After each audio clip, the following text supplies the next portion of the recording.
I've spent the last 20 years building empires, acquiring companies, and sitting across marble tables negotiating deals worth more than the GDP of small nations. I've seen skyscrapers rise under my name and watched strangers whisper my net worth like folklore. But none of those moments shook me quite like the sight of a young hotel maid crying into her cracked phone in a dim hallway on the 26th floor. It was just past midnight in Zurich. I had flown in for a tech conference and checked into the hotel hours earlier. I couldn't sleep. My mind was still chasing numbers, ideas, and the ghosts of deadlines past. So I left my suite in silence, seeking a moment of stillness in the corridors of the luxury I once only dreamed of affording. That's when I heard her. She was seated on the floor, partially hidden by a linen cart. Her uniform was wrinkled. Her eyes were red. Her whisper, though broken, carried through the hallway like a thunderclap to my heart. "Mama, please. I'll find a way. Just a few more weeks. Please don't take her out of school." I froze. Not out of shock, but out of recognition. That desperation. I'd worn it like a second skin for years. It brought back a version of myself I hadn't seen in a long time. The janitor's son who sold recycled bottles for coins. The boy who studied under flickering streetlights because we couldn't afford electricity. She noticed me too late. Her face went pale, lips parted, and in one swift motion, she stood and began apologizing. "I'm sorry, sir. I didn't mean to. I'll go." But I didn't want her to go. I didn't need to know her name to understand her. I saw in her what I'd seen in my own mother. Exhaustion, quiet resolve, and a love that could withstand hurricanes. I raised my hand gently. "Don't apologize. Just breathe." She blinked, stunned by the calmness in my voice.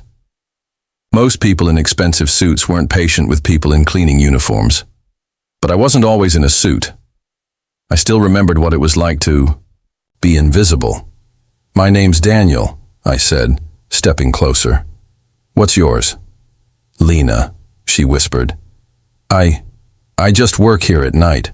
My mom's sick. My sister's school needs fees, and I shouldn't be telling you this."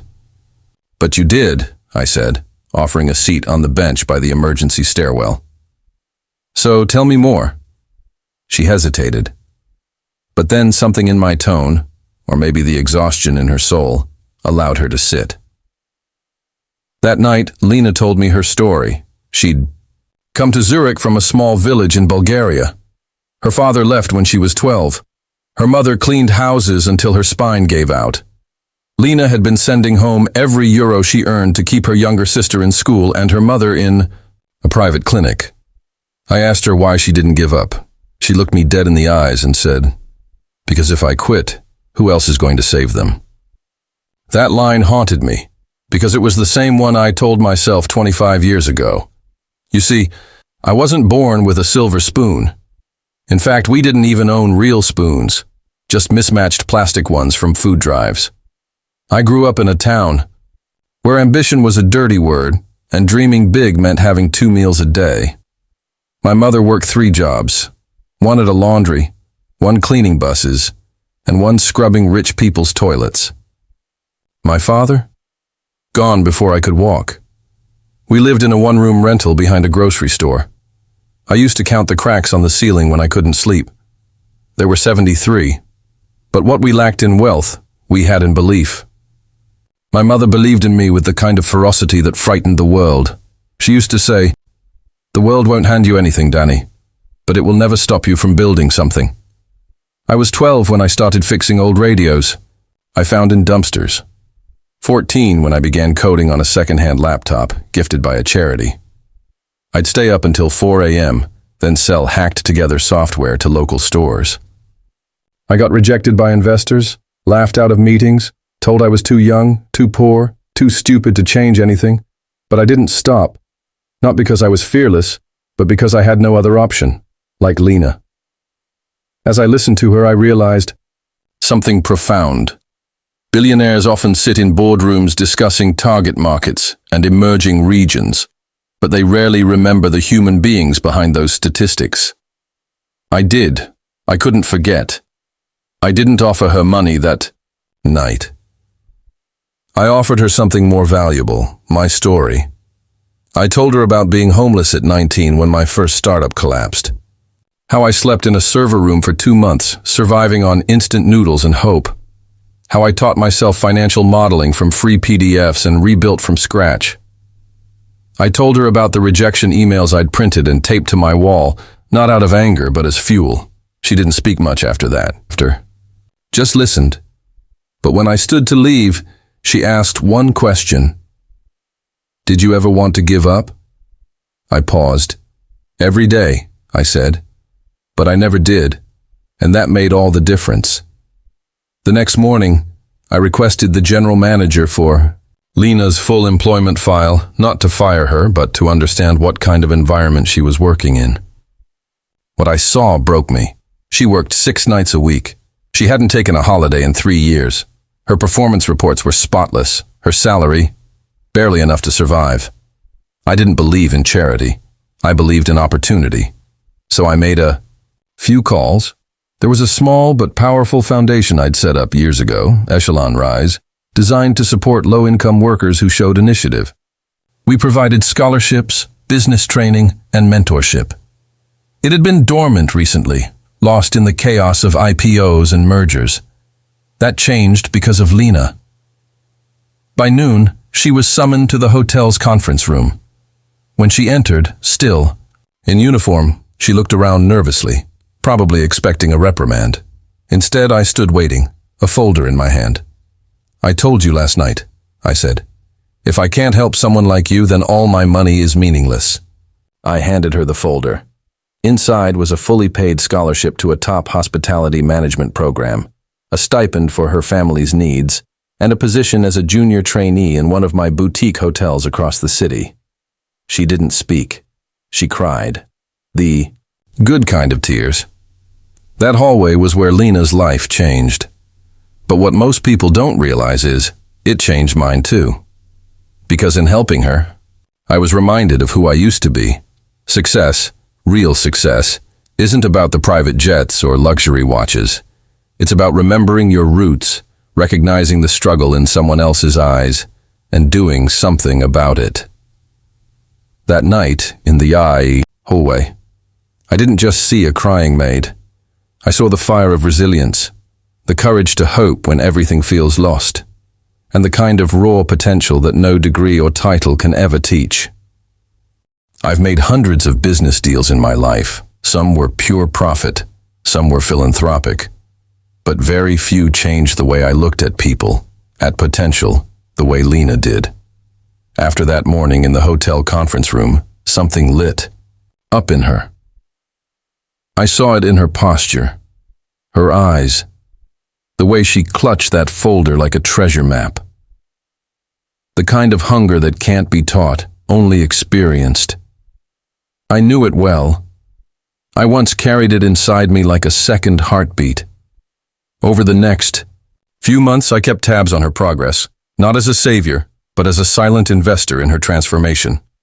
She enrolled in the hospitality program with hesitation, worried she'd be the oldest student in her class. She wasn't. In fact, she quickly became the top of her cohort. Her work ethic stunned her professors. She'd show up an hour early to clean classrooms, then stay after hours to help others with their coursework. At night, she still cleaned part-time in smaller hotels. I offered to cover all her expenses, but she refused. She said, "I don't want shortcuts. I want to feel every inch of the climb." That line stuck with me. I started my first business with $97 and a dream people laughed at, an app that tracked public transportation delays in real time. The idea came to me while waiting 3 hours for a late bus that never arrived, making me miss a janitorial interview I desperately needed. No one would fund me, so I learned to code it myself. No one wanted to use it. So I walked the streets, convinced strangers, cafes, and student groups to try it. 3 years later, a mid-sized city licensed it. That revenue saved my life. But more importantly, It gave me proof. Proof that my ideas weren't worthless. When I watched Lena hustle her way through long days, I didn't see a maid becoming a manager. I saw a future mogul being forged in real time. So I gave her a challenge. At the end of her first year, I invited her to one of our boutique hotels, Billionaire, Zurich, a sleek architectural marvel in the city's heart. This time, not as a guest and not as staff, but as a trainee manager for one weekend. I gave her the full keys, figuratively and literally. She had access to every system, every department, every meeting. She shadowed our general manager, sat through budget discussions, learned crisis management, dealt with a fussy millionaire who wanted 7 types of bottled water flown in from Italy. It was baptism by fire. On the second day, disaster struck. A pipe burst in one of the penthouse suites, flooding the floor below. Our senior engineers were stuck in traffic. Our usual crisis team wasn't reachable. And Lena? She took charge. She organized staff, redirected guests, called emergency repair, crews, negotiated discounts with displaced guests, and even offered tea and blankets to 2 elderly tourists waiting in the lounge. The general manager told me later, she didn't panic. She led like someone who'd done this 100 times. After it was over, I asked her how she managed to stay calm. She smiled and said, because no one was crying. That stunned me. What do you mean? She replied. If you've ever watched your mother cry herself to sleep wondering how she'll feed your sibling the next day, hotel problems don't feel that big anymore. Perspective, the kind that doesn't come from textbooks. I flew back to New York soon after, but I couldn't stop thinking about her. Not just as a girl I helped, but as a force of nature who had only just begun her rise. So I did something I rarely do. I offered her a deal, a real one, not a handout. Not a position, a partnership. 2 years earlier, I had acquired a struggling hotel in Croatia. Beautiful location, ocean views, terrible management. We'd considered selling it or rebranding. But something about it reminded me of Lena. Raw, overlooked, full of untapped promise. So I called her. I said, "How would you like to run your own hotel?" There was silence on the other end, then nervous laughter. "You're joking," she said. "I don't joke about business." She paused. "I'm not ready." "No one ever is," I replied. "But you've earned the chance." She accepted. And she worked harder than I thought humanly possible. She moved to Croatia, learned the language, rebuilt the team, redesigned the guest experience, turned an empty dining room into a lively bistro with local chefs, started a campaign inviting working-class families to enjoy affordable weekend packages, her way of making luxury more inclusive. Within 9 months, the hotel turned profitable. Within 18, it was named one of the top 10 hidden gems in Europe by a major travel magazine. But Lena wasn't content. She came back to me with a proposal. She wanted to launch a chain, not of luxury resorts, but of value-based boutique hotels that trained and employed women from marginalized communities.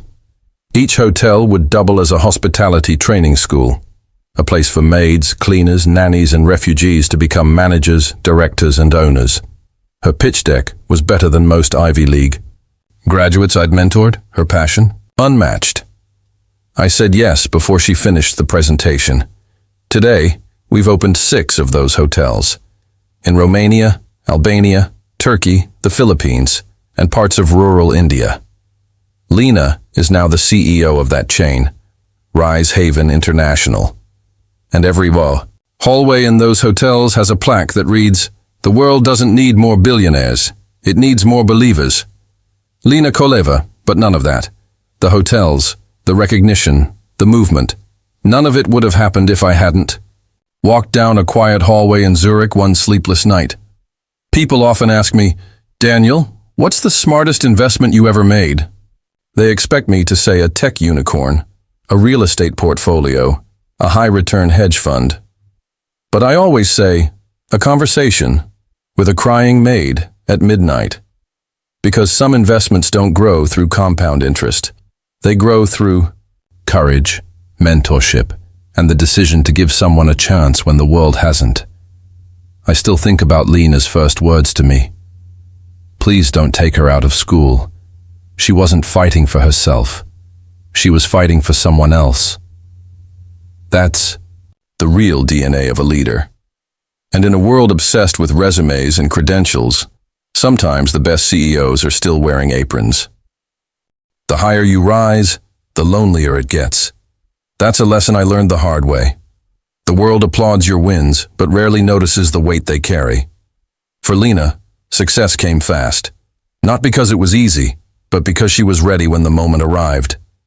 But with growth comes pressure, and pressure has a way of revealing what even ambition tries to hide. A year after Rise Haven launched its 6th hotel, we hit a wall. Not financial, not operational. Something worse, a public scandal. It began with a single tweet. An anonymous former staff member accused the Croatia location of labor exploitation, alleging long hours, underpayment, and unsafe conditions. Within hours, hashtags began trending, articles surfaced, competitors whispered, the media descended like wolves. I've seen this cycle before. In the age of virality, truth doesn't matter as much as volume. But this wasn't about protecting a company. This was personal. This was Lena's dream on trial. When I called her that evening, she was already in tears. I swear to you, Daniel, she said, voice shaking. We followed every guideline. I triple-checked the policies. I even let our trainees audit payroll. I believe you, I said without hesitation. But belief won't stop the storm. Facts will. We flew in overnight. I brought a legal team, media strategists, and a forensic auditor. Lena brought nothing but her resolve. She met every allegation head-on, personally walked the investigators through each department, opened every ledger, invited employee interviews, even shared her own salary records. But the damage was already done. Bookings dropped 40%. Sponsors began pulling support. Investors grew cold. One of our board members suggested quietly shutting the chain down to preserve the company brand. That was the first time I saw Lena furious. She stood in that boardroom, surrounded by suits most twice her age, and said with calm fire, "If you think we built Rise Haven for headlines, you never understood what we were doing." She didn't plead. She didn't beg. She stood. And then she walked out. Later that night, I found her sitting on a rooftop, staring into the Adriatic Sea. "Do you think I failed?" she asked me. I shook my head. "I think you got tested. The kind of test money can't fix." She looked at me, eyes tired but fierce. "I started this to give women a ladder I never had, and now they're accusing me of cutting the rungs." I paused. "You're not responsible for every narrative, Lena. Only your truth. And your truth stands." And it did. 3 weeks later, the investigation cleared all allegations. The accuser, a disgruntled former intern, had fabricated documents. We didn't press charges. Lena said, "Let our work speak louder than revenge." That's when I knew. She wasn't just becoming a great leader. She was becoming better than me. While all this was happening, something else stirred inside me. Question I hadn't asked in years. What is all this for? Not the money. I had more than I could ever spend. Not the prestige. I'd been on covers, hosted by presidents, invited to Davos. No, the question went deeper. Was I building more than empires? Was I building people?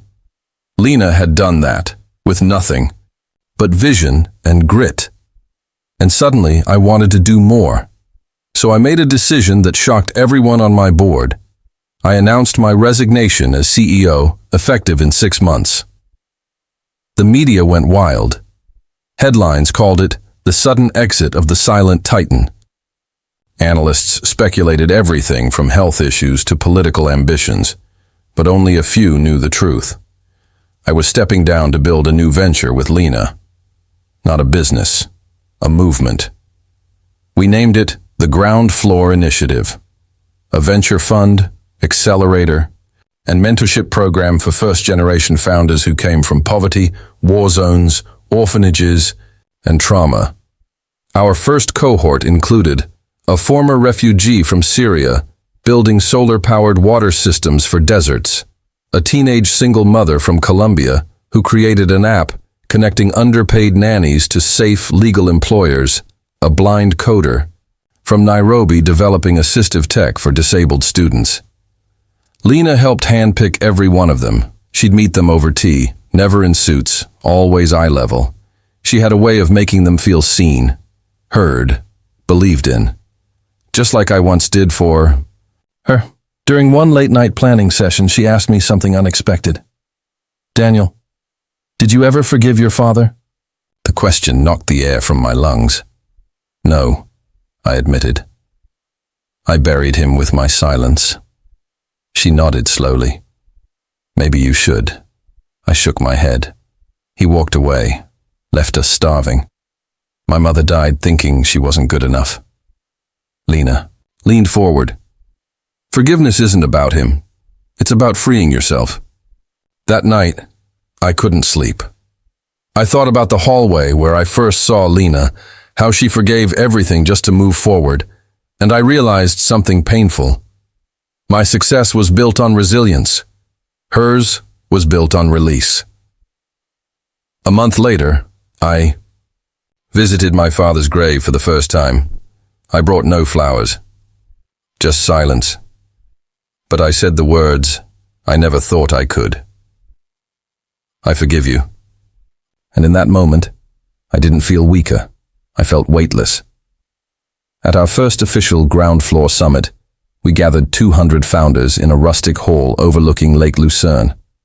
The event had no media, no fanfare, just stories, raw, unfiltered truths. Lena gave the keynote. She didn't talk about success, or money, or growth hacks. She talked about mopping floors while listening to Harvard business podcasts on borrowed headphones, about being told no 50 times before she ever heard yes, about crying in hallways, and the stranger who listened. Instead of walking past, she ended her speech with this: "You don't rise because someone lifts you. You rise because someone believes you're capable of lifting yourself." The standing ovation lasted nearly 4 minutes. After the summit, we stood by the lake. She turned to me and said, "Thank you for seeing me when no one else did." I smiled. "No, Lena. Thank you for reminding me who I was before the world put a $1 billion label on my name." The day I turned 55, I didn't throw a party. No yachts, no private islands, no celebrities. Instead, I flew to Sofia, Bulgaria, with no press or entourage, because Lena was opening the first Rise Haven Leadership Academy right in the neighborhood where she grew up. She gave me a tour of the worn-out school building she'd bought and renovated. The walls were now bright with student murals. There were computer labs, lecture halls, and a full-scale hotel simulation floor for hands-on training. But the most stunning thing wasn't the infrastructure. It was the students. 84 of them. From 7 countries. All women.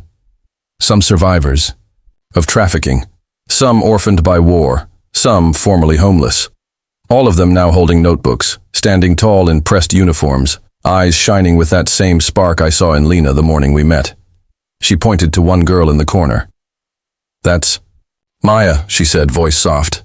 Her mother used to clean this building as a janitor. Today, Maya is in her 3rd month of hotel strategy training.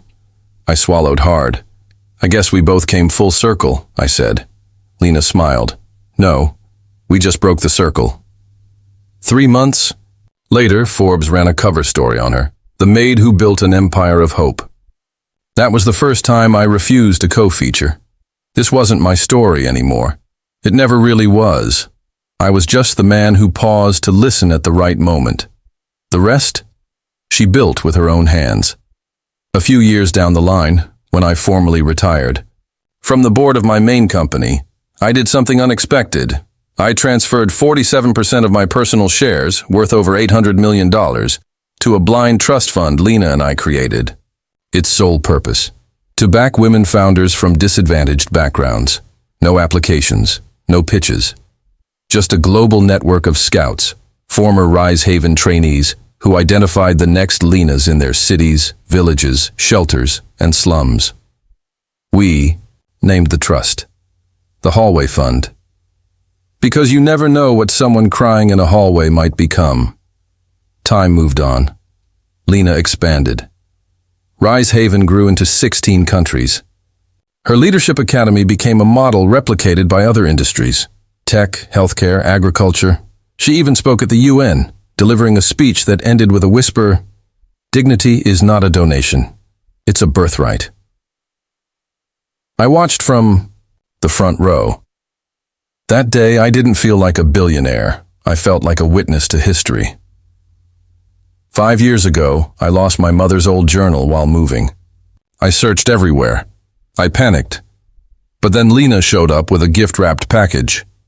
Inside was the same journal, restored, rebound, and preserved in a glass case. She had found a scanned copy of it years ago while sorting some of my files, and quietly arranged its preservation as a surprise. "I figured your roots deserved a home too," she said. I cried. Not because of the gift, but because someone understood the weight behind it. One evening, as we walked through the Zurich hotel where our paths first crossed, she stopped at the hallway where she once stood crying on the phone. She looked around, then leaned against the wall. "I used to think this place was where everything ended," she said. "Now, I think it's where I began." I asked her what she would say to that younger version of herself, the girl wiping tears and whispering please over a payphone. She turned to me. I'd say, "Hold on, someone's coming who sees you." So many people ask me what it takes to succeed. They expect answers about capital, timing, innovation, grit. But the truth? Success is seeing, really seeing, what others overlook. I built tech platforms and real estate portfolios. Lena built people. I gave away fortunes. She gave away fear. And in that trade, we both found freedom. I'm writing this now from a small cabin in the Swiss Alps. No signal, no staff. Just snow, silence, and this pen in my hand. The world will remember me as a billionaire. But I hope Lena remembers me as something else. The man who didn't walk past her. And if I leave behind only one legacy, let it be this: that we can all be someone's turning point just by choosing to care. Epilogue. Last week, Lena sent me a photo. It was of a young girl holding a Rise Haven Junior badge. In the background was the same hallway where this entire story began. The caption: "She's the daughter of that sister I once begged to keep in school." And that's when it hit me. We didn't just change lives, we changed bloodlines.